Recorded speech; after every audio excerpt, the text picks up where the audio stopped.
কোটা সংস্কারের আন্দোলন চলাকালে দুর্বৃত্তের হামলায় নরসিংদী জেলা কারাগার সহ সরকারি বিভিন্ন স্থাপনার শত কোটি টাকার ক্ষতি হচ্ছে। স্থাপনাগুলো নতুন করে সংস্কারের চেষ্টা প্রশাসনের।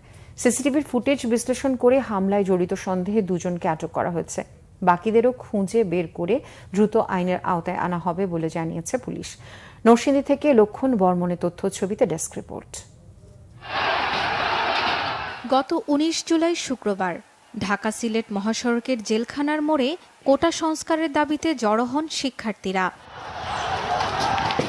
সড়কে অবস্থান নিয়ে শিক্ষার্থীদের বিক্ষোভের সময় একদল দুর্বৃত্ত জেলা কারাগার সহ বিভিন্ন সরকারি স্থাপনায় ব্যাপক ভাঙচুর ও অগ্নিসংযোগ চালায়। পুড়িয়ে দেয় কারাগারের অস্ত্র, কয়েদিদের সেল, বন্দিখানা, কারারক্ষীদের বাসভবন, যানবাহন ও প্রয়োজনীয় মামলার নথিপত্র।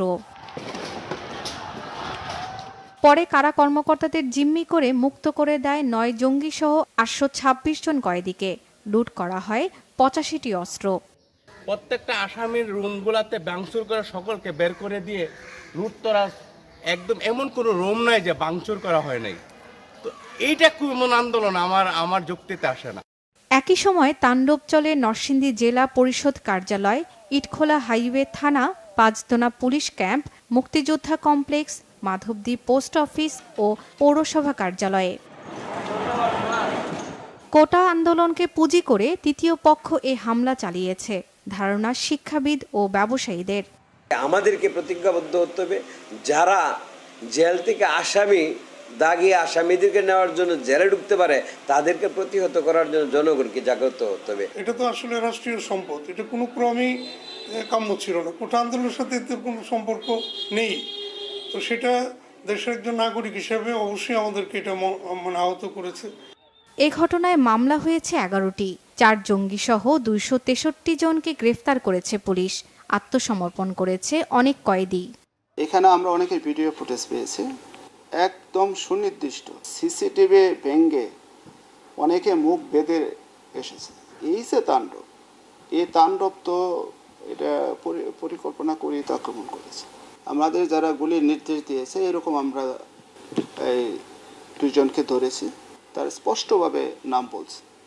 তা আমরা বিজ্ঞ আদালতে প্রেরণ করব। আসামি ও কয়েদি রাখার উপযোগী করতে কারাগার দ্রুত মেরামতের কথা জানিয়েছেন জেলা প্রশাসক।